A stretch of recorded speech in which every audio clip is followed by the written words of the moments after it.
O plenário do Supremo Tribunal Federal se reuniu nessa manhã em sessão extraordinária para julgar questões relacionadas à demarcação de terras indígenas e de populações remanescentes de quilombos. O repórter Gabriel Ciafreia acompanhou e tem as informações. Gabriel, boa tarde. Os julgamentos foram concluídos? Boa tarde para você, Érica. Boa tarde a todos. Foram concluídos sim, viu? Os dois processos sobre demarcação de terras indígenas que estavam aqui no Supremo eram semelhantes. A diferença eram as áreas. Uma localizada no Parque Nacional do Xingu e outra em reservas Nambiquará e também Parecis. Vamos acompanhar então na reportagem como foram estes julgamentos. Com as ações cíveis originárias encaminhadas ao Supremo Tribunal Federal contra a União e a Fundação Nacional do Índio, a FUNAI, o estado de Mato Grosso queria ser indenizado pela demarcação das terras indígenas. Para o estado, a União não cumpriu os devidos procedimentos. As terras não foram doadas e os indígenas foram levados para áreas que não ocupavam anteriormente. A União, por sua vez, afirmou que as terras já eram ocupadas pelos indígenas e a ausência de comprovação de domínio por parte do estado de Mato Grosso. Por serem temas semelhantes, o plenário decidiu fazer os julgamentos em conjunto. O primeiro interessado a falar foi o estado de Mato Grosso. O próprio decreto que instituiu o Parque Nacional do Xingu, no que foi seguido por um outro decreto que ampliou seus limites, indicou em seus considerandos que uma grande parte desta área é constituída de terras pertencentes aos índios.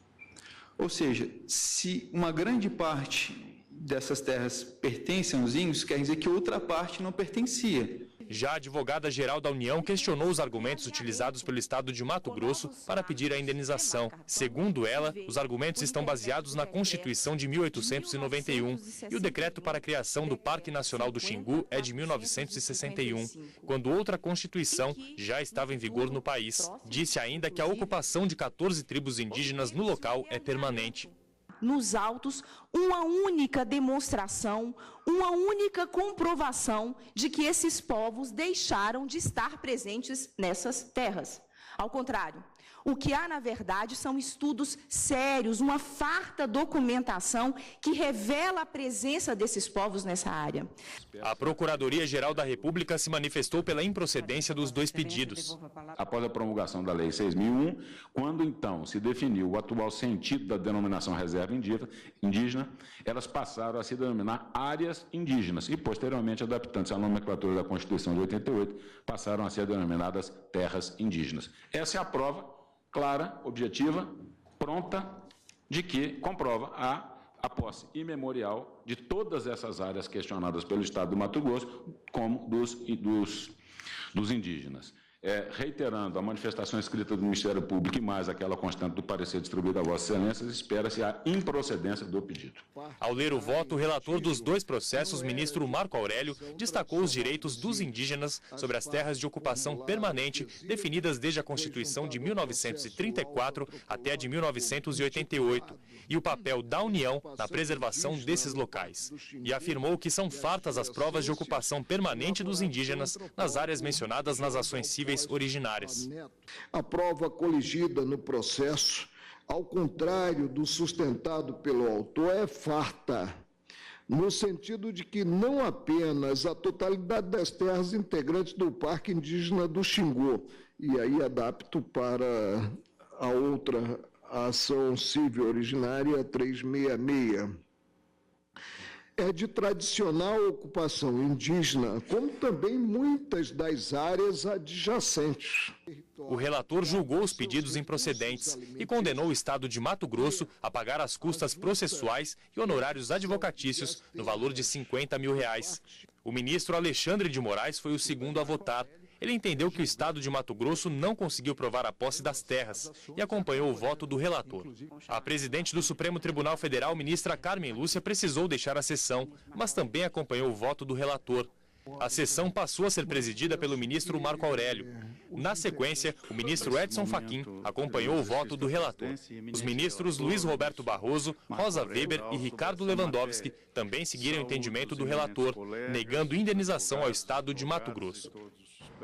O último ministro a votar foi Gilmar Mendes, impedido de se manifestar e votar no processo referente ao Parque Nacional do Xingu. Ele votou sobre as áreas destinadas às outras duas reservas e também acompanhou o voto do relator.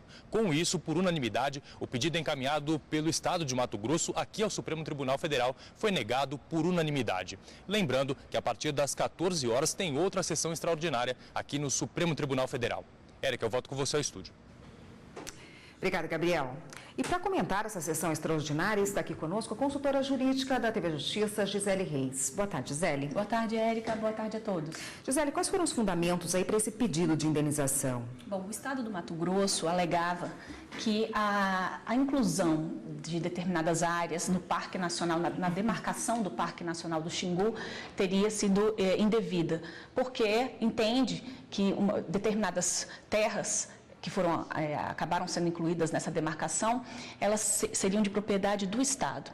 Então, dentre os argumentos que foram colocados pelo Estado do Mato Grosso, disseram que os índios, eles foram transferidos para essa região do Parque Nacional do Xingu, no entanto, eles não ocuparam permanentemente a área durante todo o período. Inclusive, na época em que a demarcação foi delimitada, isso estava em vigor a Constituição de 1946 e um dos requisitos previstos na Constituição em vigor à época era a ocupação permanente dos índios na região. Então, eles bateram muito exatamente nesse fato de que os índios não ocuparam a terra tradicionalmente, permanentemente, que houve um deslocamento, mas esse deslocamento teria sido, na verdade, por ocasião de doenças que os índios, na época, estavam acometidos e isso não lhe dava o direito de serem considerados como ocupantes temporários, permanentes, melhor dizendo, que teriam ocupado tradicionalmente as terras na ocasião. O que a Constituição diz a respeito dos direitos dos indígenas? A Constituição Federal de 88, e é interessante a sua pergunta, porque o ministro Marco Aurélio, inclusive, quando ele votou, ele fez uma regressão de todas as constituições federais, tratando exatamente de como as outras constituições trataram essa questão da terra em relação aos índios. A Constituição Federal de 88, por sua vez, ela vai tratar desse tema a partir do artigo 231.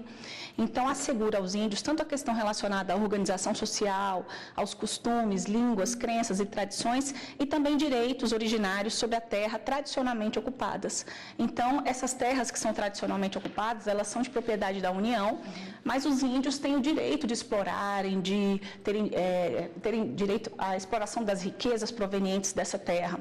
Então, o próprio texto da Constituição estabelece que essas terras, elas devem se destinar à posse exclusiva e permanente dos índios e eles é que têm esse direito de usufruir dessas riquezas dos solos, dos rios e dos lagos neles existentes.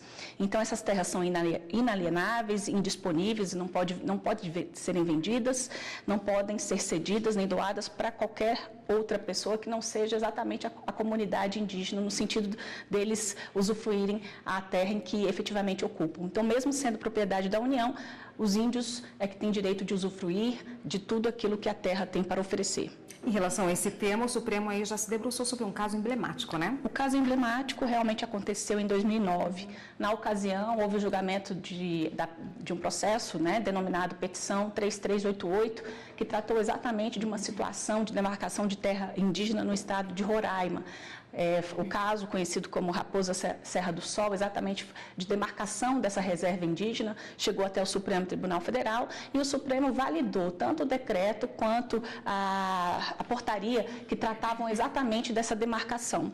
Entendeu que a terra era tradicionalmente ocupada pelos índios e validou a demarcação contínua da região, determinando a saída dos agricultores que ocupavam a terra na época.